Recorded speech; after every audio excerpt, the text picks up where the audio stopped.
नमस्कार किसान साथियों, स्वागत है आपका एक और वीडियो में।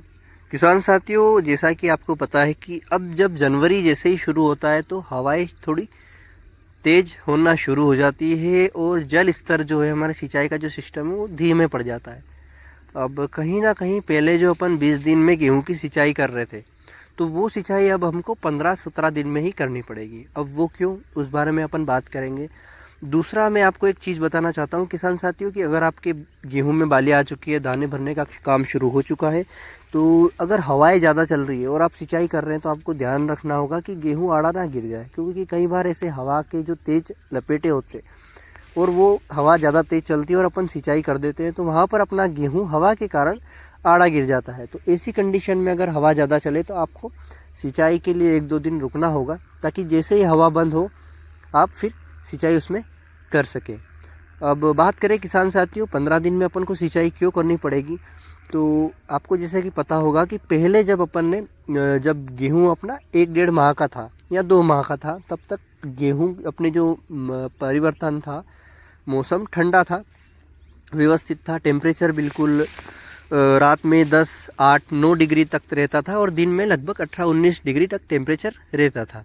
लेकिन अभी कंडीशंस कुछ अलग है, रात में 13, 14, 15 तक टेम्परेचर रह रहा है और दिन का तापमान 25 से 26 डिग्री तक बढ़ चुका है। तो ऐसे में क्या होता है, पहले जब सिंचाई अपन करते थे, ठंड जब हल्की हल्की ठंड थी, तो कहीं ना कहीं जो खेत में बखर होता है, वराप कहते हैं हमारे मालवी भाषा में, तो जो वराप होता था वो लगभग 5, 7, 8 दिन लगते थे और अपन 10-12 दिन मतलब 20 दिन का पूरा टाइम पीरियड लेके सिंचाई करते थे।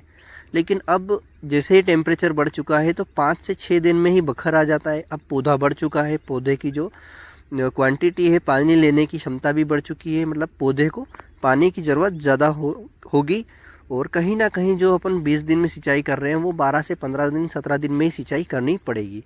अब अभी जो आप प्लॉट देख रहे हो इसमें 10 से 12% बालियाँ लगभग निकल चुकी है और धीरे धीरे निकल रही है। अब किसान साथियों, इस गेहूं को अपन ने जो तीसरी सिंचाई करी थी वो 60 दिन की अवस्था में करी थी। अब अपन को चौथी सिंचाई करनी है, अब वो अपन 80 दिन की अवस्था में करने वाले थे, लेकिन खेत में बखर भी आ चुका है और कहीं ना कहीं बात करें अपन तो बालियाँ भी आनी शुरू हो चुकी है, पानी की भी अपने पास उपलब्धता कम है। अब पानी धीरे धीरे जाने लग गया है, मतलब बोरवेल अब धीरे धीरे जा रहे हैं। तो उस कंडीशन में अपने को क्या होगा कि अपने को सिंचाई व्यवस्थित जल्दी जल्दी करनी पड़ेगी, ताकि अपन पानी पूरी तरह कम ना पड़े, उसके पहले अपन सिंचाई कर लें। अगर अभी से अपन थोड़ा ध्यान रख के चलेंगे तो अपना वाटर मैनेजमेंट सही हो जाएगा। अब अपन जैसे ही बालियाँ निकल रही है, 10 से 15% इस प्लॉट में बालियाँ निकल चुकी है। रोज़ मतलब हर दिन अगर आता हूँ नया इस फील्ड में तो ऐसा लगता है कि थोड़ी और बालियाँ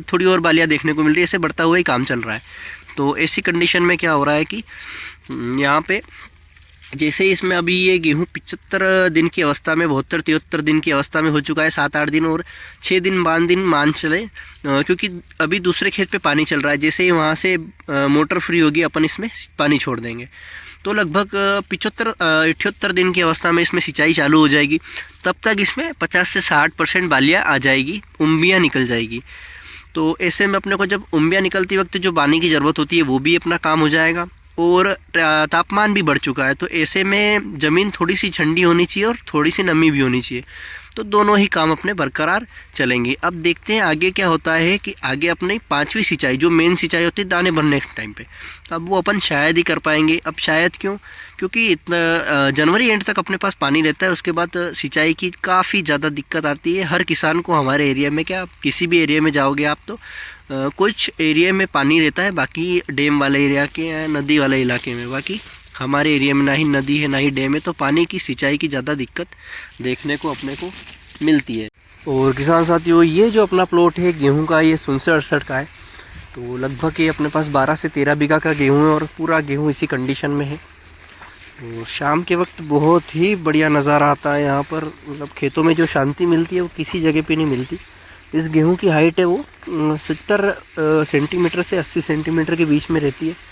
और सबसे बढ़िया फ़ायदा यही कि ये गेहूं आड़ा बिल्कुल भी नहीं गिरता। 3 पानी 4 पानी में आप जितना उत्पादन ले सकते हो ये दे देगा। 5 पानी तो इसके लिए बहुत हो जाता है। अब इस बार देखते हैं अपन 5 पानी इसको सिंचाई करने की कोशिश करेंगे। मान लो अच्छा उत्पादन मिल भी जाता है तो अपने लिए बढ़िया रहेगा। अपने को यहाँ पर 20-22% बालियाँ देखने को मिल रही है। अब यहाँ पे मैं बताता हूँ, जैसे ये यहाँ पे टिलर है, अब यहाँ पे बालियाँ निकली है धीरे से। ऐसे इसमें एक पौधे में लगभग 12 से 15 टिलर है। देखो यहाँ पे अब हर पौधे में बालियाँ निकलनी शुरू हो चुकी है। तो ऐसे ऐसे करके धीरे धीरे सारे बालियों मतलब सारे गेहूं में बालियाँ निकल जाएगी। फिर अपना 5 से 7 दिन में इसमें बहुत ज़्यादा 60-70% तक बालियाँ जब निकल जाएगी तो अपन इसमें सिंचाई कर देंगे, तो अपना काम थोड़ा और आसान हो जाएगा। बाकी किसान साथियों कुछ इस तरीके से गेहूं है और अभी बालियाँ छटक रही है, बिल्कुल अभी छटकने की अवस्था में काम चल रहा है। धीरे धीरे इसमें छटक जाएगी। किसान साथियों अगर आपके पास तेजस गेहूं है और उनमें बालियाँ निकल चुकी है तो आप कहीं ना कहीं ध्यान रखें, अगर इल्ली गिर चुकी है तो आप इसमें स्प्रे ज़रूर करें, क्योंकि स्प्रे करने से इल्ली अभी कंट्रोल हो सकती है। अगर आप सोच रहे बाद में स्प्रे करेंगे तो बिल्कुल भी कंट्रोल नहीं होगी। अपने गेहूं में अभी अपना जो तेजस गेहूं है वो 70-75 दिन की अवस्था में है और वहाँ पर बालियाँ नहीं निकली है।